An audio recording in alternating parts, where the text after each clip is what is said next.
The episode begins in a small Connecticut town where Diane is playing with her son Andrew in a park. She gets a call that distresses her as she doesn't want the caller to call her anymore. Andrew is busy singing to himself when the main character mentioned in the song, Mr. Chuckleteeth, peeps from behind the trees in the nearby woods. Andrew tries to bring Diane's attention to the person dressed as the character, but Diane is too busy sorting her own affairs. By the time she is done talking on the phone, she turns and sees Andrew gone. She tries calling out to him, but he doesn't respond. Andrew has wandered off into the woods to find Mr. Chuckleteeth, and he sees him for a moment before something springs out of the bush and attacks Andrew. When Andrew doesn't show up, the police start the search operation with Andrew's dad, Rick, who is also a cop. One of the police officers finds Andrew's body, and Rick is devastated to see his son's mutilated body. Soon, two FBI agents, Mulder and Scully, arrive to investigate the murder. The local police dismisses the murder speculation by asserting it to be an animal attack. However, Scully has her doubts and suspects the broken neck to be the work of a man, and the tears and bite marks might be post-mortem animal predation. Meanwhile, Mulder has an altogether different theory and attributes the boy's death to be the result of witchcraft. Mulder and Scully ask to see the body. Scully, also a doctor, rules that the boy was shaken to death by a man, and the lacerations are a work of an animal. Soon, a funeral is held for little Andrew, but Diane is unhappy as the funeral is being held without Andrew's body because the FBI refuses to release the body. Rick tries to talk to a fellow cop, Wentworth, about what is happening, and Wentworth discloses that the FBI suspects it to be a murder. He also gives Rick the murderer's profile that Scully created. In the meantime, Mulder decides to talk to the witnesses, one of them being the wife of Chief Strong, Anna, and her daughter Emily. They were there in the park when Andrew went missing. While Anna and Mulder are talking, Emily is watching TV when she suddenly calls out to her mom, points at the television character Mr. Chuckleteeth, and says he was in the forest. Rick decides to take matters into his own hands, and with the information he got from Wentworth, he searches the police database for any offenders and finds Melvin Peter, a registered sex offender who moved to the town last year but failed to register with the local police. He immediately runs out of the station in rage. At the same time, Scully visits the station and shares her doubts about Rick because, according to her, most of the time, family and friends can't contemplate a criminal's fantasies because they are usually carried out in private. However, Chief Strong vouches for Rick and says he is a decent man and was working his shift when the incident took place. He proposes Scully talk to Rick himself, but when they try to find him at the station, Wentworth tells them that Rick dashed out of the station moments ago. They follow him outside and see him drive away in haste. The cops and Scully chase him in their car and stop outside a house when they see Rick's car. The house belongs to Melvin, and Rick is inside searching for the man, ready to shoot him on sight. Chief Strong and Scully, however, are able to stop Rick's violent outburst after Chief Strong takes away Rick's gun. Scully calls Mulder to see if they have any developments as Mulder is searching the forest for any evidence. As he walks around, he spots a black hound staring right at him. Mulder dares not to go closer to it and steps back after asking for Scully's location. The police get a search warrant, and while searching Melvin's house, they find Mr. Chuckleteeth's costume that Emily had seen in the woods. Everybody is convinced Melvin is the culprit, but Mulder stays adamant with his theories. He feels there is something more to it,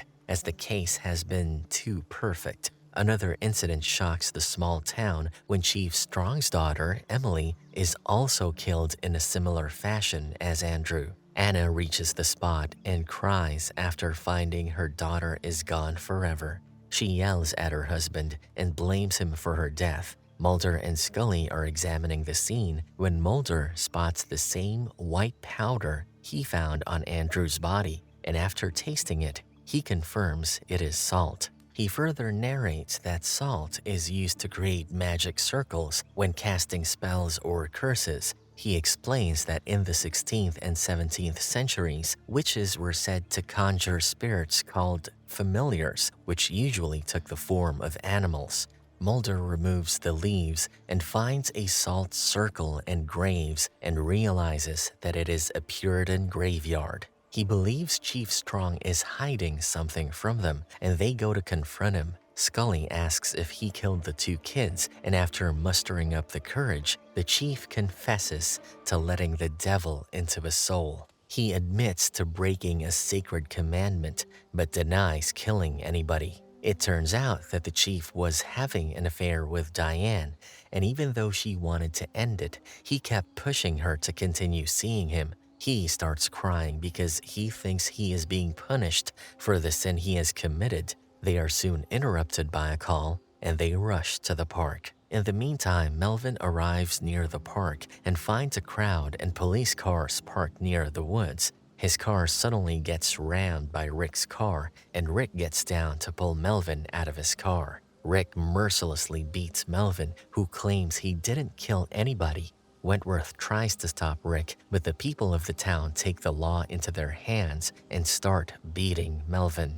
The police unit soon arrives to settle the situation, and Mulder fires in the air to stop the chaos and warn the people of repercussions if they do not back off. But Rick is not done yet, and as soon as he sees everybody distracted, he pulls out his gun and shoots Melvin in his head, instantly killing him.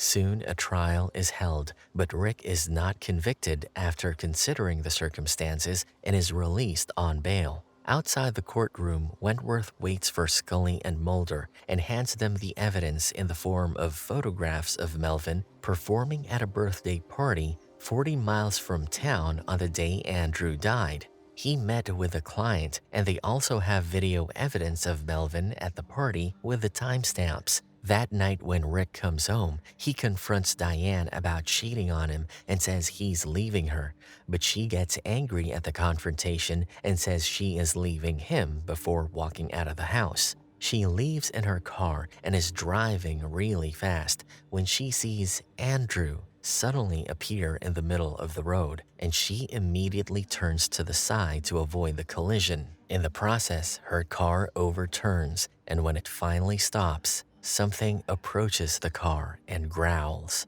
Rick loses his mind with rage and brings his gun to Chief Strong's house to take revenge for destroying his family, but when he reaches there, he can't find anyone at home. As he walks in the dark hallway, he feels someone following him and finds a person in Mr. Chuckleteeth's costume following him. Rick tries to chase him and even shoots him twice, but the bullets don't seem to affect the entity. Suddenly, Chief Strong appears behind Rick, and with both men pointing their guns at each other, the screen goes black as a gunshot is heard. Scully and Mulder have their reason to meet Chief Strong, and when they reach his house, they see Rick dead, lying in a pool of blood at the entrance. Scully calls for backup while Mulder checks inside and finds the house empty. He also notices a book with instructions for summoning spirits and demons missing. Mulder suggests they visit the crime scene in the woods and, at the same time, elsewhere. Chief Strong is driving to Diane's house when he sees her car overturned on the side of the road. He stops his car and searches for her, but she's not in the car. He sees a shadow in the woods and, thinking it is Diane, he rushes after her. He continues to see the figure, but fails to notice Diane's body lying nearby. The figure leads him to the middle of the woods, where Mulder initially found the salt ring and sees the ring is now made up of numerous burning candles, with Anna standing in the middle of it, chanting a spell from the book. Chief Strong asks her what is going on, and Anna says she must undo what she started. She had only meant to curse Diane and him, but the spell went out of control. Suddenly, the Black Hound jumps on Chief Strong and kills him. Scully and Mulder hear the screams and reach them, but it is too late, as Chief Strong is dead. Mulder asks Anna to stop whatever she is doing, but Anna insists she can finish it, and as soon as she finishes reading the spell, she finishes herself as she catches fire and burns to death. However, the book she was holding remains unscathed. The police soon reach the woods, and Scully hands the book to Wentworth and tells him to consider it evidence of a town in the grip of madness. After what they witnessed that night, the two agents leave the town with their beliefs blurred, but it only seems to be wishful thinking that the curse has ended, as the swing at the park rotating on its own indicates otherwise. And that's a wrap for this episode recap. Thanks for watching.